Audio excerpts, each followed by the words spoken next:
how to identify the 5 groups that form in every collapse when society is ended, and more importantly, which one actually survives. The grid's dead. The cities are silent, except for the wind through broken windows and the occasional scream you pretend not to hear. No police, no government, no pizza delivery. Just you, the ruins, and 5 distinct tribes of survivors clawing their way through the wreckage. Some will thrive, most will die, and one group, just one, will inherit whatever's left of this scorched planet. Let's meet 'em, and let's figure out which one you should join before it's too late. Group 1, the Hoarders. You know 'em. You've seen their bunkers on YouTube back when YouTube existed. These are the preppers who spent 20 years stacking canned beans, ammo, and freeze-dried lasagna in a basement that smells like paranoia and victory. When the collapse hit, they smiled. They were ready. They had maps, water filters, solar panels, and enough rice to feed a small nation. They locked the doors, armed the perimeter, and waited for everyone else to die. Sounds smart, right? Wrong. Here's the problem. Hoarding is a static strategy in a dynamic apocalypse. You can't eat bullets, you can't drink gasoline, and when your solar panel cracks, your water filter clogs, or your bunker door gets breached by a crew with crowbars and bad intentions, all that prep work becomes someone else's loot. Hoarders survive the first wave, but they're sitting ducks for the second. They're fortresses without mobility, vaults without adaptability. They're surviving, sure, but they're not evolving. And in a dead world, evolution is the only currency that matters. Survival rate, 6 months to 2 years. Then they're either overrun, starved out, or killed by their own paranoia when they shoot a friendly face in the dark. Group 2, the Wanderers. These are the nomads, the ones who grabbed a backpack, a knife, and a half-empty water bottle and just started walking. No plan, no destination, just movement. They scavenge gas stations, sleep in abandoned cars, and drink from streams they probably shouldn't. They're ghosts in the wasteland, slipping between the cracks, never staying long enough to be noticed. That's their strength: mobility, invisibility, adaptability. They don't defend territory because they don't have any. They don't hoard because they can't carry it. They survive by being everywhere and nowhere. They're the cockroaches of the apocalypse, and that's a compliment. But here's the catch. Wanderers are alone, and loneliness kills. No backup, no community, no one to watch your back when you're sick or asleep. One bad fall, one infected cut, one wrong turn, and you're done. Wanderers survive longer than hoarders, but they rarely thrive. They're buying time, not building a future. Survival rate, 1 to 3 years. Then they get sick, injured, or unlucky. Or they join another group, if they're smart. Group 3, the Warlords. Now we're talking. These are the ones who looked at the collapse and saw opportunity. They didn't prep, they didn't run, they organized. They grabbed weapons, recruited followers, and carved out territory with violence and charisma. They control the gas station, the water source, the bridge, and if you want access, you pay tribute, in food, in labor, in loyalty, or in blood. Warlords thrive in chaos because chaos is their business model. They're not surviving, they're ruling. They have numbers, resources, and fear on their side, and for a while, it works. They're the apex predators of the early collapse. But here's the fatal flaw.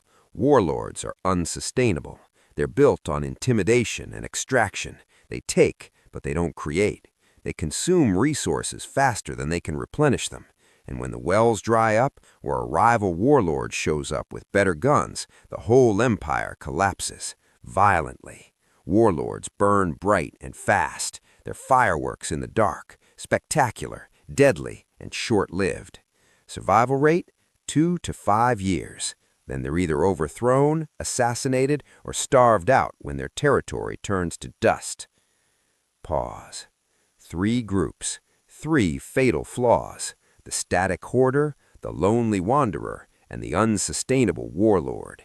Each one a dead end on the road to rebuilding the world. But remember, I said there were 5 groups. So who are the other 2? And which one holds the key to actually making it? That is the most important question of all. Think about it. Your life might just depend on the answer. Let's continue with Group 4, the Builders. Here's where it gets interesting. The builders are the quiet ones, the engineers, the farmers, the medics, the teachers, the ones who looked at the collapse and said, okay, what now? They didn't hoard, they didn't wander, they didn't conquer, they built. They found a patch of land, cleared it, planted seeds, dug wells, and started over. They pooled skills, shared resources, created systems. They're not surviving, they're rebuilding. And that's their superpower: sustainability, community, long-term thinking. They're growing food, purifying water, generating power, and teaching the next generation how to do the same. They're not just living in the ruins, they're building on top of them.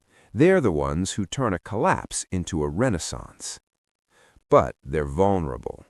Builders are stationary, visible, productive, and that makes them targets. Warlords raid them, wanderers beg from them, hoarders envy them, and if they can't defend what they've built, they lose everything. Builders need walls, weapons, alliances. Without those, they're just a farm waiting to be burned. Survival rate: 5 to 20 years, if they can defend themselves. If not, they're wiped out in year 2. Group 5, the Ghosts. You won't see them. You won't hear them. You might not even know they exist. The ghosts are the ones who went deep into the forests, the mountains, the deserts, the places no one else wants. They're off-grid, off-map, and off-radar.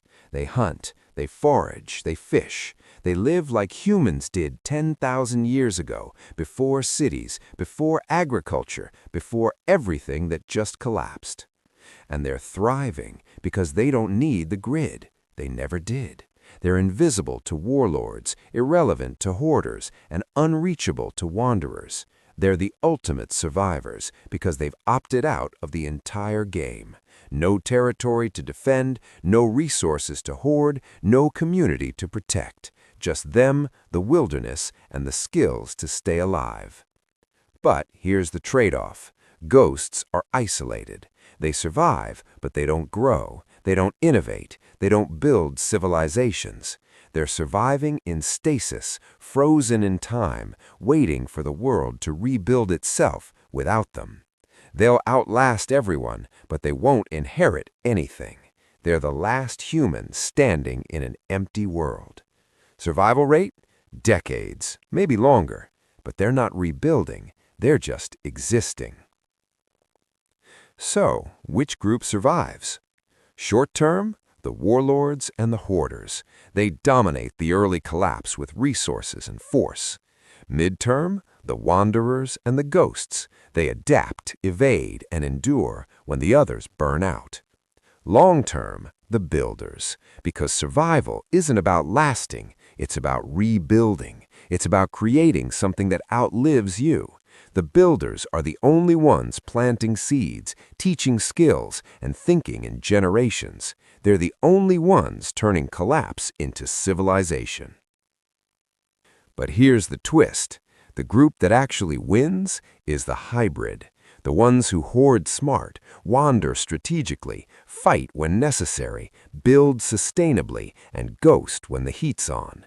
The survivors who don't lock into one strategy, the ones who adapt, evolve, and blend. The ones who know when to fight, when to hide, when to move, and when to plant roots. Because in a dead world, rigidity is death, flexibility is survival. And the only rule that matters is this: stay useful, stay mobile, and stay alive. So, which group are you? And more importantly, which group should you be? No worries, you've got time to figure it out. The collapse hasn't happened yet, but when it does, you'll know exactly where you stand and whether you'll still be standing a year later. Welcome to the wasteland. Choose wisely.